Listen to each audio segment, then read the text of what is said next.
Hello friends, स्वागत है आप सबका आपके अपने यूट्यूब चैनल पर। आज हम लोग सीटेट के अंतर्गत इन्वायरमेंट की प्रैक्टिस सेट को सॉल्व करने जा रहे हैं। आज प्रैक्टिस सेट फर्स्ट है। आगे चलते हैं अगले पेज पे।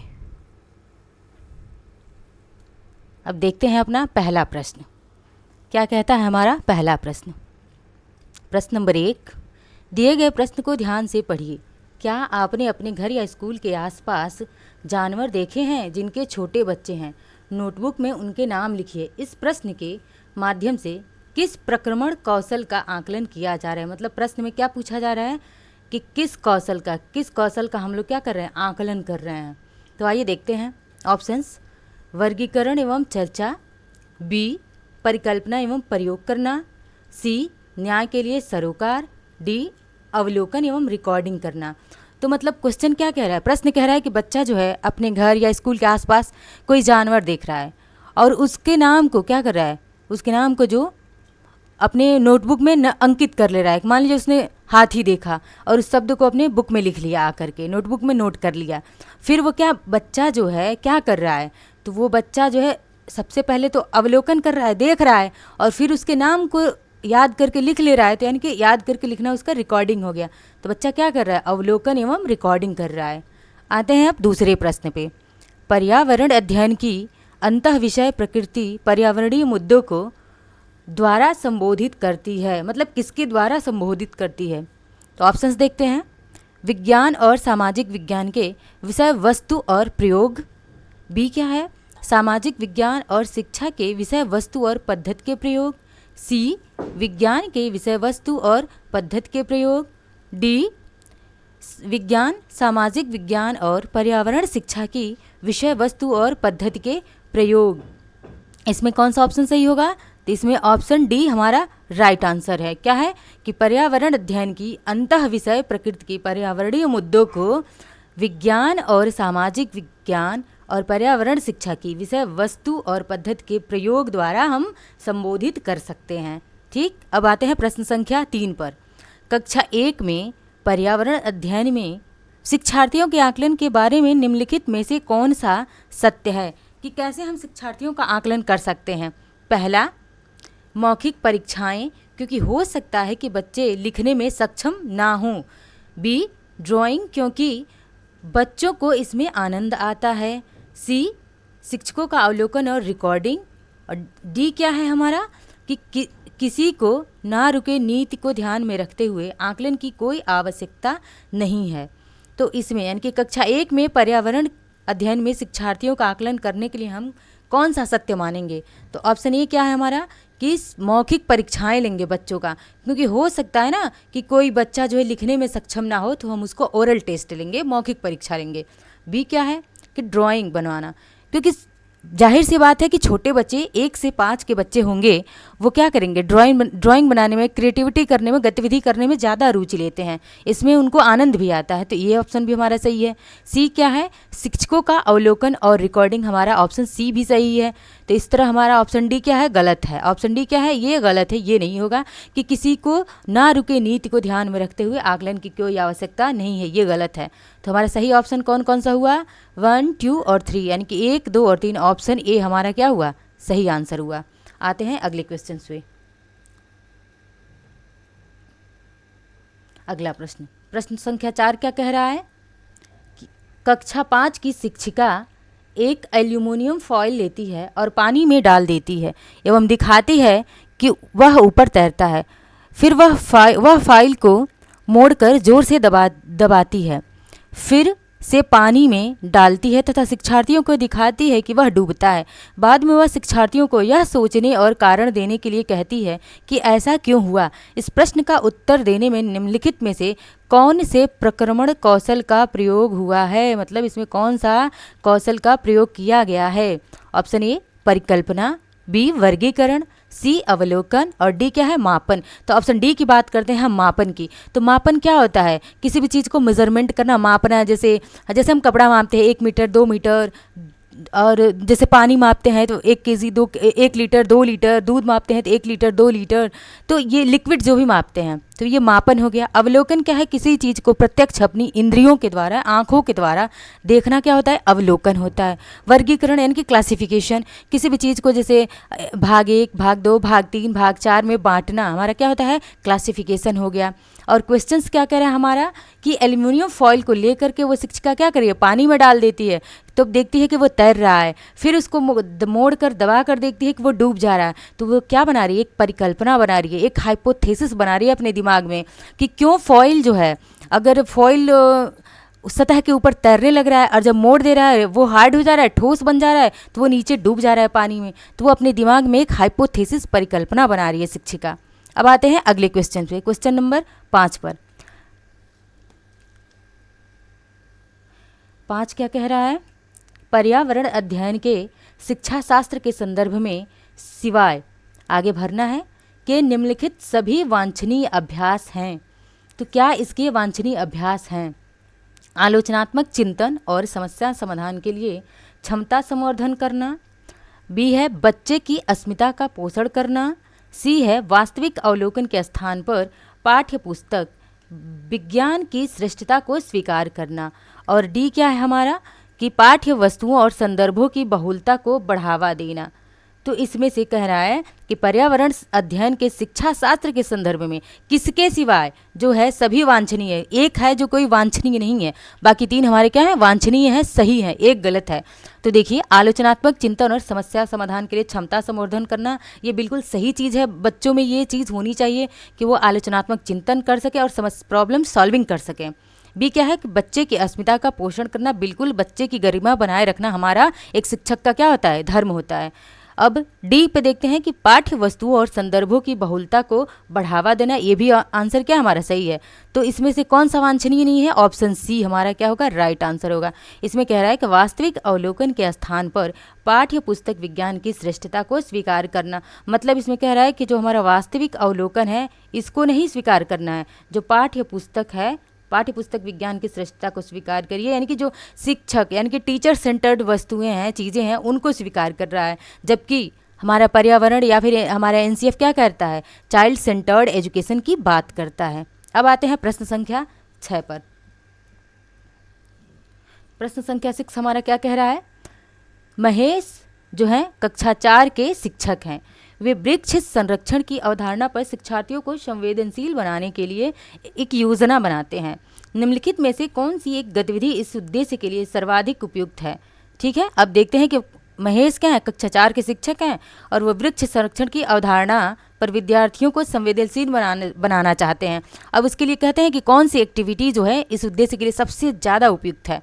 तो देखते हैं, डायलेक्टिक मेथड यानी कि वाद विवाद, प्रतियोगिता का आयोजन करना, एक पौधे को अपनाने और उसका पोषण करने के लिए प्रत्येक शिक्षार्थी को अभिप्रेरित करना, पोस्टर प्रतियोगिता में हिस्सा लेने के लिए शिक्षार्थियों को प्रोत्साहित करना, समूह चर्चा के लिए शिक्षार्थियों के समूह बनाना। अब इसमें से एक जो है सबसे ज़्यादा पॉजिटिव और एप्रोप्रिएट आंसर लग रहा होगा, उस पर देखिए कौन सा। तो आइए देखते हैं ऑप्शन बी को। ऑप्शन बी को देखते हैं, क्या है कि प्रतियोगिता का आयोजन करना और एक पौधे को अपनाने और उसका पोषण करने के लिए क्या करना कि प्रत्येक जो है शिक्षार्थी को अभिप्रेरित करेंगे हम, किसके लिए कि एक प्रतियोगिता आयोजित करेंगे और कहेंगे कि बच्चों एक पौधे को अपनाओ और उस पौधे का पोषण और संवर्धन करो, ताकि वृक्ष की उपयोगिता बताएंगे।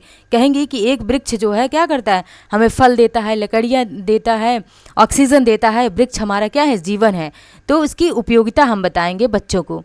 ठीक, तो ऑप्शन बी हमारा क्या है, राइट आंसर है। अब आते हैं प्रश्न संख्या 7 पर। प्रश्न संख्या 7 क्या है कि पर्यावरण अध्ययन में बच्चे शिल्पकला और चित्रकला को, किसको, शिल्पकला, यहाँ शिल्पकला है, और चित्रकला को समूह में सीखना विशेष रूप से क्या करते हैं, पसंद करते हैं। ऐसा क्यों करते हैं वो समूह में सीखना पसंद, क्योंकि यह सहपाठी अधिगम को क्या करता है, बढ़ावा देता है सहपाठी अधिगम को। ठीक, दूसरा क्या है, यह सामाजिक अधिगम को क्या करता है, बढ़ाता है। और तीसरा क्या है, जब बच्चों की सृजनात्मकता की हम प्रशंसा करते हैं तो वे खुश होते हैं और उसके प्रति अभिप्रेरित भी होते हैं। और चौथा है, यह कक्षा में अनुशासन को बढ़ाता है। अब इसमें से कौन सा विकल्प जो है हमारा क्या है, सही है। पर्यावरण अध्ययन में। किसके लिए? तो बच्चों के शिल्प और चित्रकला को समूह में सीखने के लिए। तो इसमें से पहला ऑप्शन हमारा पहला क्या है? ये भी सही है, क्योंकि यह सहपाठी अधिगम को क्या करता है? बढ़ावा देता है कि बच्चे समूह में साथ में रह करके एक दूसरे के साथ कोऑपरेट करेंगे, सहयोग के साथ चीज़ों को सीखेंगे। ऑप्शन बी हमारा 2 क्या कह रहा है? यह सामाजिक अधिगम को बेहतर बनाता है। यह क्या करता है कि बच्चों को सामाजिक अधिगम करने के लिए बेहतर स्थिति देता है कि बच्चे जो एक साथ कोऑपरेट करेंगे और एक साथ चीज़ों को अच्छी तरह से सामाजिकता के साथ सीखेंगे। तीसरा क्या है कि बच्चों की सृजनात्मकता की हम प्रशंसा करेंगे तो वे क्या होते हैं? खुश होते हैं। जब बच्चे ने कोई भी सृजनात्मक कार्य करा, कोई भी सृजनात्मक कार्य करा, उसकी हम प्रशंसा करेंगे कि तुमने बहुत अच्छा किया, शाबाश, ऐसे शब्द कहेंगे, गुड, वेरी गुड जैसे शब्द कहेंगे तो बच्चा क्या होगा? खुश भी होगा और वो आगे और भी अच्छा करने के लिए प्रेरित होगा। ठीक है, अब हमारा आंसर कौन सा सही हो रहा है?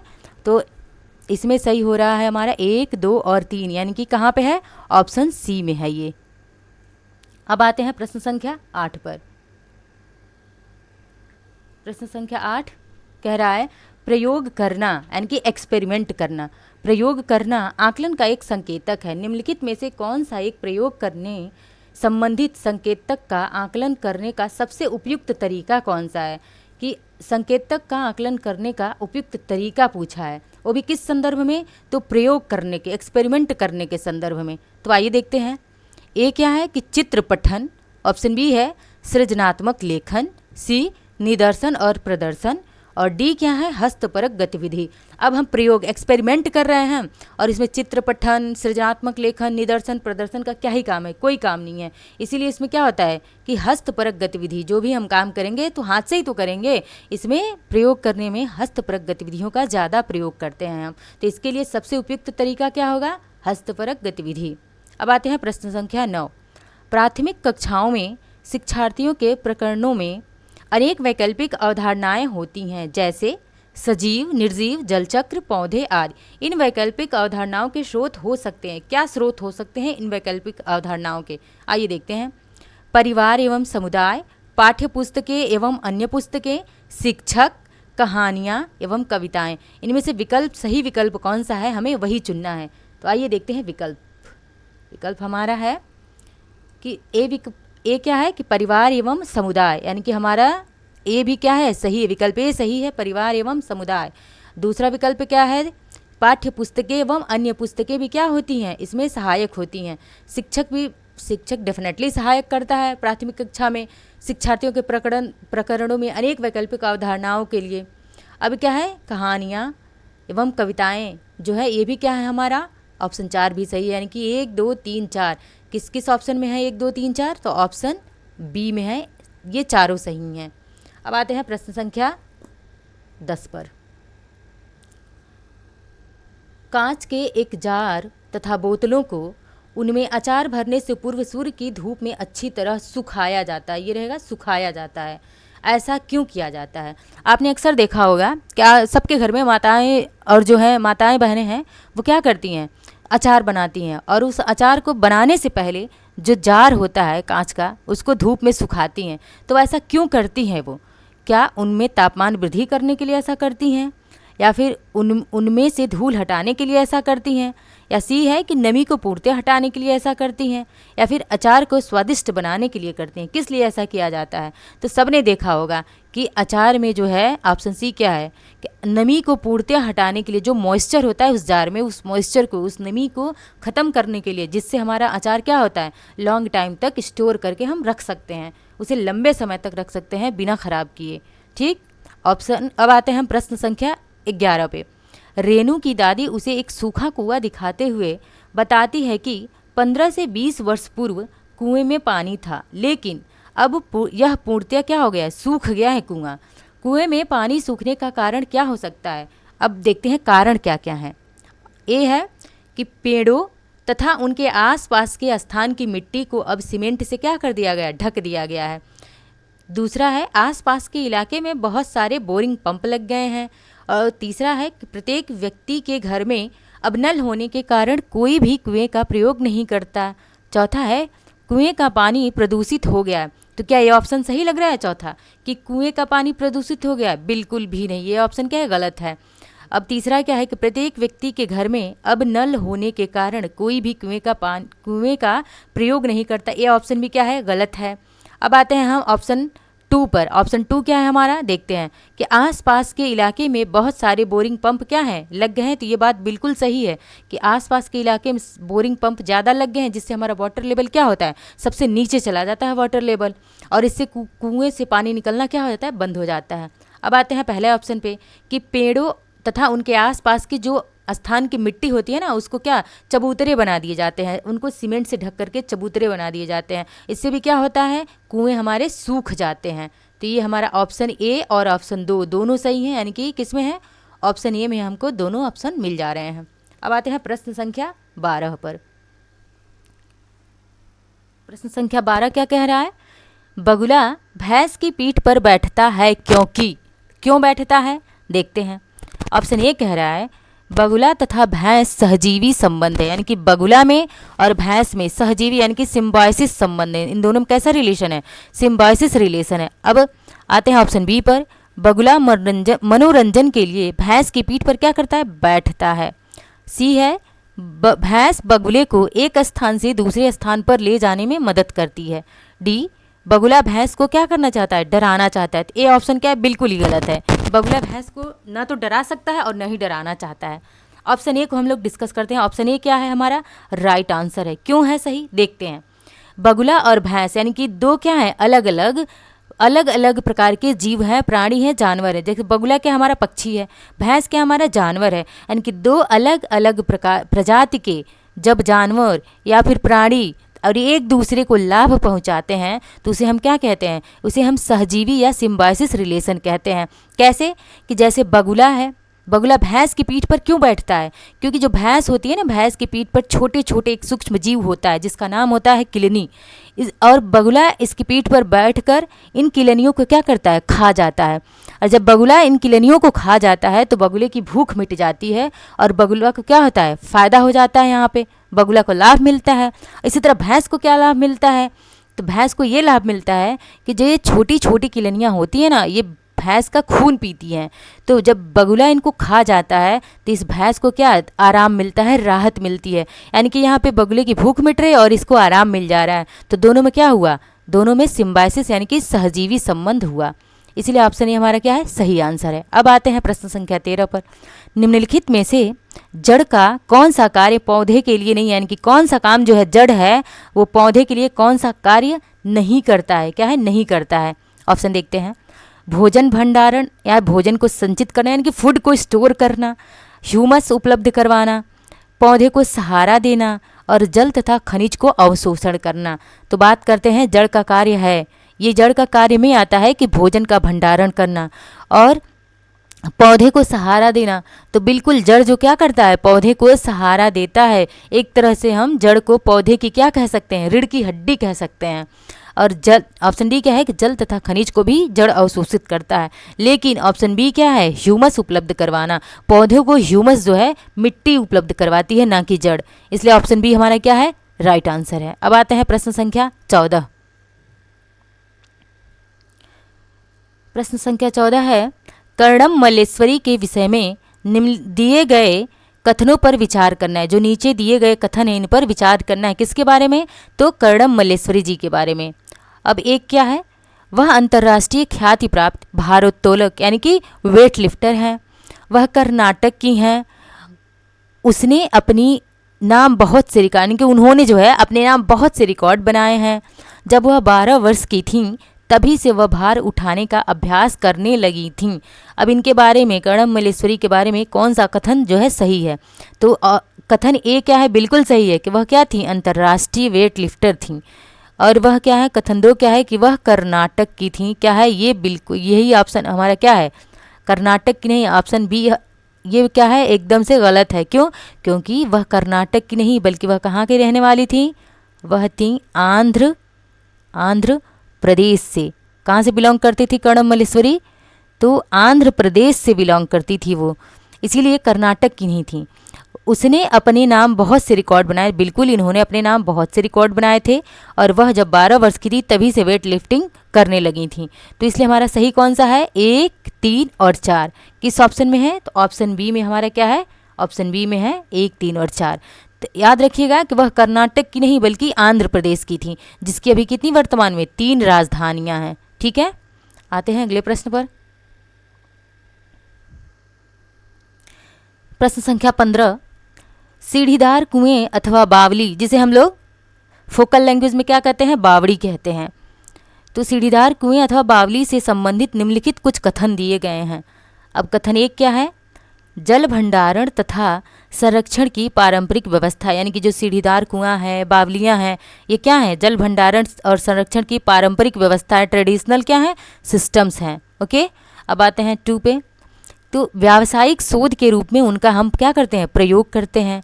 तीसरा है, उनका निर्माण मुख्यतः वर्षा रहित राज्यों में होता है। जो सीढ़ीदार कुएं हैं और बावड़ियां हैं, इनका निर्माण कहाँ होता है? वर्षा रहित राज्यों में होता है। उनमें केवल दूषित जल रहता है। तो क्या कौन सा सही लग रहा है? तो इसमें देखते हैं, एक क्या है सही है कि यह क्या है? जल भंडारण की तथा संरक्षण की एक पारंपरिक ट्रेडिशनल मेथड है। सही बात है। ऑप्शन 2 क्या है कि सामुदायिक शोध के रूप में इनका हम प्रयोग भी करते हैं। और 3 क्या है? उनका निर्माण मुख्यतः जो वर्षा रहित क्षेत्र होते हैं, जहाँ पे कम वर्षा होती है। क्या होती है? कम वर्षा होती है, यहाँ पर जो है सीढ़ीदार कुएं और बावड़ियाँ बनाई जाती हैं। तो ऑप्शन हमारा कौन सा सही है? 1, 2 और 3 किस में है? ऑप्शन बी में है। 1, 2 और 3 दोनों सही हैं। अब प्रश्न संख्या 16, वर्ली एक पारंपरिक कला का प्रकार है। वर्ली नामक स्थान किस राज्य में है? वर्ली क्या है? एक पारंपरिक कला है और यह पूछ रहा है कि वर्ली नामक एक स्थान कहाँ पे है। तो वर्ली नामक स्थान जो है महाराष्ट्र में है। अब वर्ली क्या है, ये जानते हैं वर्ली के बारे में। तो ये वर्ली जो है ना, वर्ली एक जाति है। क्या है? वर्ली एक जाति है जो प्रमुखता कहाँ पाई जाती है? महाराष्ट्र में पाई जाती है। और यही वर्ली जाति जो है इस पारंपरिक कला को समाहित किए है, संजोए रखी हुई है, वर्ली नामक पारंपरिक कला को। तो वर्ली कहाँ पे है? महाराष्ट्र में है। अब आते हैं प्रश्न संख्या 17। 17 है, तमिलनाडु के समीपवर्ती राज्य हैं, यानी कि समीप यानी कि नेबर्स जो है स्टेट के बारे में पूछ रहा है। किसके? तमिलनाडु के समीपवर्ती राज्य के बारे में। तो इसके लिए थोड़ा सा मैप बनाना पड़ेगा। देखते हैं मैप में, इसको हम एक छोटू सा मैप बना लेते हैं। ठीक है, ये हमारा हो गया क्या है? गुजरात, और ये हमारा राजस्थान वाला भाग है। अब आते हैं यहाँ पर। तो ये हमारा क्या है? ये है कर्नाटक, और ये है केरल, और ये है हमारा तमिलनाडु, और ये रहा हमारा क्या? आंध्र प्रदेश। ये आंध्र प्रदेश रहा। अब पूछ रहा है ना तमिलनाडु के, जो तमिलनाडु है उसका समीपवर्ती राज्य कौन है? तो देखिए, कर्नाटक हो गया, केरल हो गया, तमिलनाडु हो गया, आंध्र प्रदेश हो गया।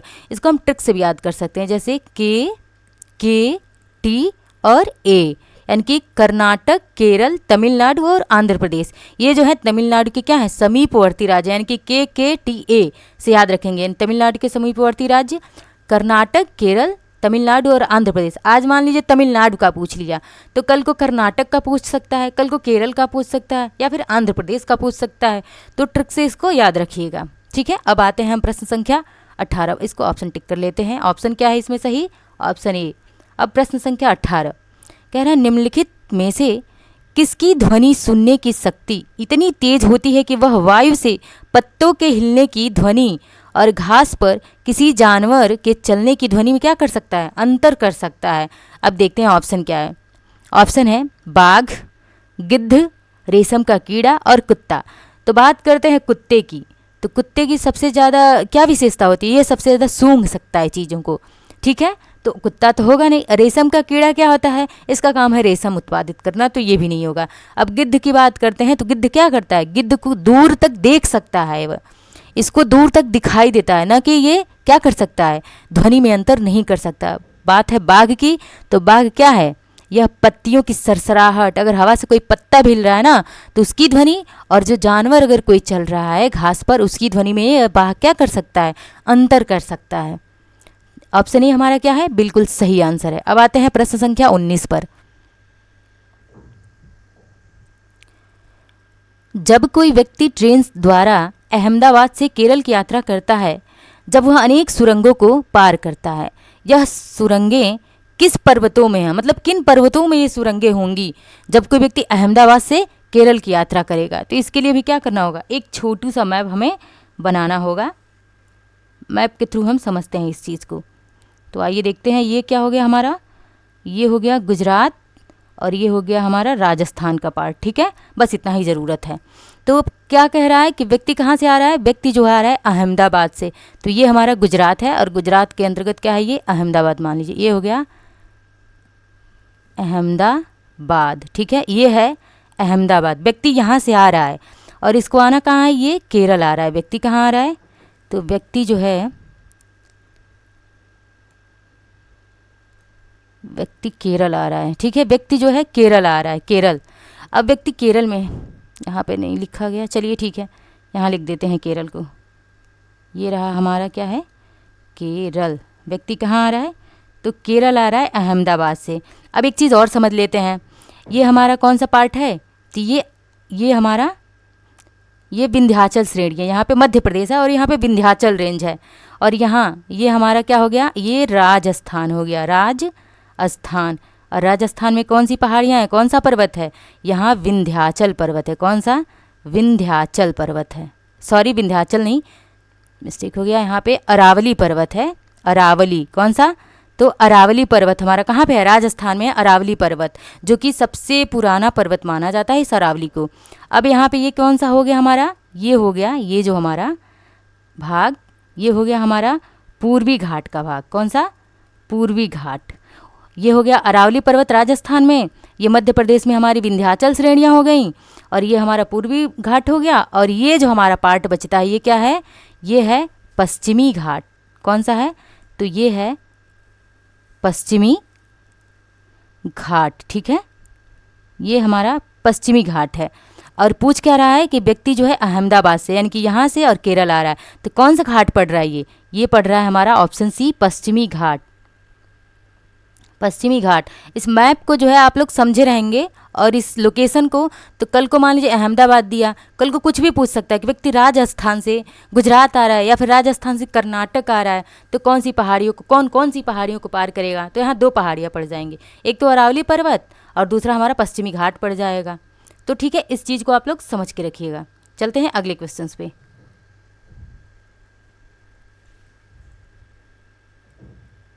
अगला प्रश्न है, पृथ्वी, प्रश्न संख्या 20, कि पृथ्वी गोल है। वास्तव में पृथ्वी पर ऊपर नीचे कुछ नहीं होता, केवल सापेक्ष होता है। हम भारत के लोग, आगे भरना है, के लोगों के सापेक्ष, किसके सापेक्ष हम लोग उल्टे हो सकते हैं, किसके सापेक्ष, किस देश के लोगों के सापेक्ष हम लोग क्या हो सकते हैं, उल्टे हो सकते हैं। तो आइए देखते हैं, अलास्का यानी कि जो यूएसए में है, लीबिया, अल्जीरिया या फिर अर्जेंटीना। अब ये अर्जेंटीना कहाँ का देश है, अर्जेंटीना जो साउथ अमेरिकी देश है, और इसी के सापेक्ष हम लोग क्या हो सकते हैं, उल्टे हो सकते हैं। साउथ अमेरिकी देश अर्जेंटीना के सापेक्ष हम लोग उल्टे हो सकते हैं। और यहाँ पे क्या पाया जाता है, पंपास नामक एक घास पाई जाती है, जो कि सीटेट 6-8 में पूछा जाता है। अब आते हैं प्रश्न संख्या 21, मच्छरों के प्रजनन की रोकथाम के लिए ठहरे पानी पर तेल डालने की सलाह दी जाती है। ऐसा इसलिए है क्योंकि, यानी कि क्योंकि जो है ठहरे पानी पर तेल डालने की सलाह क्यों दी जाती है। तो देखते हैं ऑप्शन ए, तेल ऑक्सीजन की आपूर्ति को काट देता है, जिससे मच्छरों का प्रजनन क्या होता है, थम जाता है। ऑप्शन बी, मच्छरों को तेल द्वारा विकसित किया जा सकता है। ऑप्शन सी, मच्छर तेल द्वारा मर जाते हैं। और डी है कि मच्छर तेल की परत में फंस जाते हैं। तो इसमें से क्या सही लग रहा है, ऑप्शन ए जो है क्या हमारा राइट आंसर है। कैसे, कि जब तेल जो है ऑक्सीजन की आपूर्ति को क्या कर देता है, काट देता है, कि जैसे ही ठहरे हुए पानी, जैसे घर के आसपास हमारी नालियाँ होती हैं, उन नालियों में ठहरा पानी रहता है और उसमें देखते होंगे आप लोग कि बहुत सारे मच्छर होते हैं। तो उसमें जब उस ठहरे पानी में हम तेल डालते हैं तो उसमें क्या होता है, ऑक्सीजन की आपूर्ति को काट दिया जाता है, जिससे मच्छर क्या हो जाते हैं, मर जाते हैं और उनका प्रजनन थम जाता है। ठीक है, ऑप्शन ए हमारा राइट आंसर है। अब आते हैं प्रश्न संख्या 22 पर, निम्नलिखित में से कौन सा कीट मधुमक्खियों की भांति कॉलोनी यानी कि बस्ती में एक साथ नहीं रहता है। ठीक है, कौन सा ऐसा कीट है जो कॉलोनी में नहीं रहता है। तो ए है ततैया या फिर बर्रा, चींटी, दीमक और मकड़ी। इनमें से कौन सा है जो कॉलोनी में नहीं रहता है। तो देखते हैं कौन कौन कॉलोनी में रहता है। यानी कि ए क्या है, ततैया है, ये कॉलोनी में रहता है। चींटी तो कॉलोनी में रहती है और सबसे ज़्यादा ये श्रम करती है। दीमक कॉलोनी में रहते हैं। मधुमक्खी भी क्या होती है हमारी, बीज जो है मधुमक्खियाँ ये भी कॉलोनी में रहती हैं, लेकिन ये मकड़ी जो है क्या होता है, कॉलोनी में नहीं पाया जाता है ये। ठीक है, ऑप्शन डी हमारा क्या है, राइट आंसर है। अब चलते हैं प्रश्न संख्या 23 पर। प्रश्न संख्या 23 है, ग्रामीण क्षेत्र के मकानों के ढांचे वहाँ की जलवायु की स्थिति से बाहर होते हैं। एक गांव के मकानों के लक्षण क्या दिए गए हैं, नीचे किसी गांव के लक्षण दिए गए हैं। अब कह रहे हैं मकान कैसे हैं, मकान जो है मजबूत बांस के खंभों पर बने हैं। ठीक है, और अंदर से ये मकान कैसे हैं, तो लकड़ी के बने होते हैं ये मकान। ठीक, मकान जमीन से लगभग कितने मीटर, तो 3 से लेकर के 3.5 मीटर की ऊंचाई पर बने होते हैं। मकानों की छतें कैसी हैं, ढालू हैं। यदि इस गांव में भारी वर्षा होती है, इस गांव में कैसी वर्षा हो रही है, भारी वर्षा होती है, तो यह गांव किस राज्य में होगा। अब देखिए किस गांव के लक्षण मालूम होते हैं कि मकान कैसे बने हैं, मजबूत बांस के खंभों पर, यानी कि ऊंचाई पर बनाए गए हैं। इन खंभों के सहारे मकान को ऊंचाई पर बनाया गया है, तो इसी से जाहिर सी बात हो रही है कि इस गाँव में क्या होगी, भारी वर्षा होती होगी। और फिर क्या है, ये मकान ज़मीन से 3-3.5 मीटर की ऊंचाई पर बनाया गया है। छतें इसकी ढालू हैं ताकि पानी जो है छत से नीचे चला आए। तो ये कहाँ पे होगा, उत्तर प्रदेश होगा, राजस्थान या बिहार। ये दिमाग में सबसे पहले ये सारे विशेषताएं या लक्षण आते ही हमारे दिमाग में एक चीज़ आ जानी चाहिए, क्या, कि ये बात कहाँ की हो रही है, ये बात हो रही है पूर्वोत्तर राज्य की। पूर्वोत्तर राज्य में क्या है, 7 सिस्टर्स की बात हो रही है। आइए देखते हैं कि ये कहाँ पे स्टेबल है ये राज्य। तो सबसे पहले यहाँ पे देखिए ये क्या हो गया हमारा, असम। ठीक है, असम हो गया। ये है क्या है, सिक्किम है, ये असम हो गया। और ये वाला एरिया हमारा क्या कौन सा है, ये अरुणाचल है, अरुणाचल। ठीक है, अरुणाचल हो गया। यहाँ पर हमारा क्या है, नागालैंड हो गया। और ये हमारा क्या है, मणिपुर है, मणिपुर हो गया। और जो ये नीचे है हमारा मिज़ोरम, मिज़ोरम। इतना समझाना ज़रूरी है क्योंकि आज असम पूछा है, कल को कुछ भी और पूछ सकता है। तो अब देखिए, अब इसमें ऑप्शन में हमारा कौन सा अवेलेबल है, ऑप्शन में हमारा दिया हुआ है सिर्फ और सिर्फ असम के बारे में। तो हमारा ऑप्शन क्या है, ए सही है, असम। लेकिन ये बात, ये जितनी भी चीज़ें दी गई हैं यहाँ पे, ये सारी चीज़ें अरुणाचल में भी लागू होती हैं, नागालैंड में भी, मणिपुर में भी और मिजोरम में भी। तो कल को असम ना दे करके ये सारे राज्य भी दे सकते हैं। ठीक है,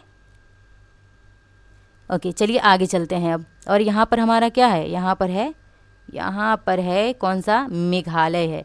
ये है मेघालय, ये है हमारे पूरे 7 सिस्टर्स हैं। सिक्किम क्या है, 7 सिस्टर से बाहर है। तो मेघालय, यहाँ पे क्या है, मौसिनराम, जो कि सर्वाधिक वर्षा होती है मौसिनराम में, चेरापूंजी और मौसिनराम में। ठीक है, तो इन राज्यों को भी आप ध्यान में रखिएगा। अब चलते हैं आगे नेक्स्ट क्वेश्चन पे।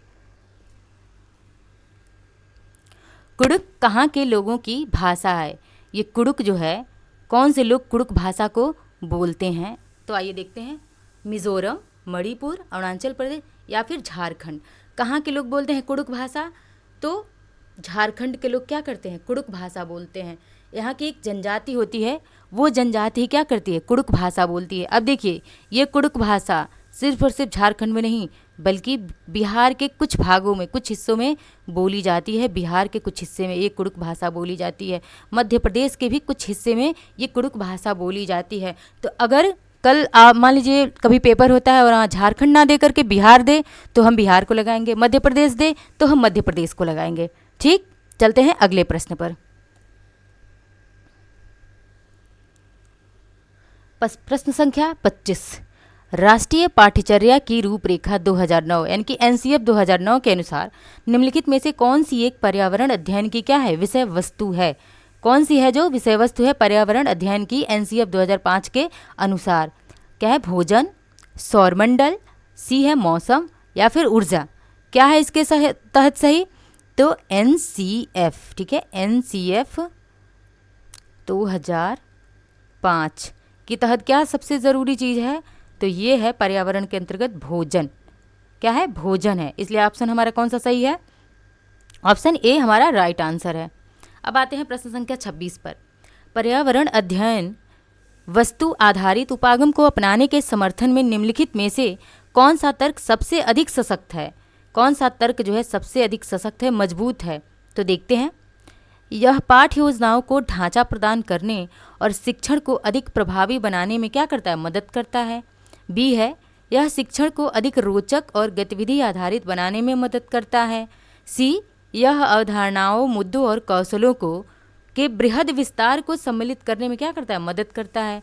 ऑप्शन डी है, यह विषय सीमाओं को नरम, सौम्य बनाने और संपूर्णता में ज्ञान को प्राप्त करने में हमारी क्या करता है, मदद करता है। क्या चीज़ कि पर्यावरण अध्ययन विषय वस्तु आधारित उपागम को अपनाने के समर्थन में निम्नलिखित में से क्या तर्क सबसे मजबूत है। तो इसमें कौन सा तर्क सबसे ज़्यादा मजबूत है, तो ऑप्शन डी हम देखते हैं। यह विषय सीमाओं को नरम या सौम्य बनाता है और संपूर्णता में ज्ञान को प्राप्त करने में क्या करता है, मदद करता है। ठीक है, ऑप्शन डी हमारा क्या है, राइट आंसर है। अब आते हैं प्रश्न संख्या 27 पर कि प्राथमिक कक्षाओं में पर्यावरण अध्ययन को सिखाने और सीखने में कहानियाँ एक महत्वपूर्ण पहलू हैं। यानी कि जब 1 to 5 की बात होती है, छोटे बच्चे हैं, तो इसमें कहानी कहना और सीखना सिखाना क्या है, एक महत्वपूर्ण पहलू है। ये सही चीज़ है। पर्यावरण अध्ययन के कक्ष में कहानी सुनाने के लिए निम्नलिखित में से कौन सा सबसे कम उपयुक्त है, यानी कि कहानी सुनाने के लिए कौन सा उपयुक्त कारण, कौन सा सबसे कम है, जो कारण है वो सबसे कम उपयुक्त कारण कौन सा है, आइए देखते हैं। ए है, कहानियों में व्यक्तियों के अनुभव शामिल होते हैं। बी है, कहानियाँ अनेक विषय क्षेत्रों को छूती हैं। सी, कहानियाँ कक्षा प्रबंधन में सहायक होती हैं। और डी है, कहानियाँ पर्यावरण अध्ययन अवधारणाओं से संबंध जोड़ने के लिए संदर्भ उपलब्ध कराती हैं। यानी कि देखिए ऑप्शन ए पे देखते हैं हम, तो ऑप्शन ए क्या है हमारा, ये भी सही है कि कहानियों में व्यक्तियों के अनुभव जुड़े होते हैं। और ऑप्शन बी है कि अनेक विषयों पर कहानियाँ क्या करती है, अनेक विषय क्षेत्रों को छूती हैं। और डी है कि कहानियाँ पर्यावरण अध्ययन अवधारणाओं से संबंधित होती हैं और इनसे जोड़ने के लिए क्या करती हैं, एक संदर्भ उपलब्ध करवाती है, एक कॉन्टेक्स्ट उपलब्ध करवाती हैं। लेकिन ऑप्शन सी क्या कह रहा है कि कहानियाँ जो है कक्षा यानी कि क्लासरूम मैनेजमेंट का काम करती हैं, कहानियाँ कक्षा प्रबंधन में सहायक होती हैं, ऐसा बिल्कुल नहीं है। इसलिए ऑप्शन हमारा कौन सा सही है, सी सही है। अब आते हैं प्रश्न संख्या 28 जो कि हमारा अंतिम प्रश्न होगा। अब कह रहा है कि पर्यावरण अध्ययन पाठ्य पुस्तक की विषय वस्तु में, इसमें क्या, ऑप्शन ए कह रहा है परिभाषा और व्याख्यान को दूर रखना चाहिए। बी, रटकर सीखने को हम क्या कर सकते हैं, हतोत्साहित करना चाहिए। सी, बच्चों को प्रश्न करने और खोजने का मौका मिलना चाहिए, जो बच्चा है उसको प्रश्न करने और खोजने का क्या करना, अवसर मिलना चाहिए। और डी क्या है कि बच्चे को केवल लिखित जानकारी दी जानी चाहिए। तो देखिए कह रहा है कि पर्यावरण अध्ययन पाठ्य पुस्तक की विषय वस्तु में क्या होना चाहिए, क्या शामिल करना चाहिए। तो देखिए ऑप्शन ए है परिभाषा और व्याख्यान को दूर रखा जाना चाहिए। क्या ऐसा करना चाहिए, बिल्कुल नहीं, ये गलत चीज़ है। रटकर सीखने को क्या हतोत्साहित करना चाहिए, सही चीज़ है। और कह रहा है बच्चे को प्रश्न करने और खोजने का अवसर मिलना चाहिए, बिल्कुल मिलना चाहिए। और बच्चे को केवल लिखित जानकारी दी जानी चाहिए। इसमें से कौन सा आंसर सही लग रहा है, तो ऑप्शन ए हमारा क्या है, बिल्कुल सही है। दो बी भी सही है, सी भी सही, लेकिन हमारा डी क्या है, बच्चे को केवल लिखित जानकारी दी जानी चाहिए, यही क्या है हमारा, क्या है आपको सही लग रहा है, ये गलत चीज़ है कि बच्चे को केवल और केवल लिखित जानकारी नहीं दी जानी चाहिए। ठीक है, इसको टिक कर लेते हैं आंसर को हम।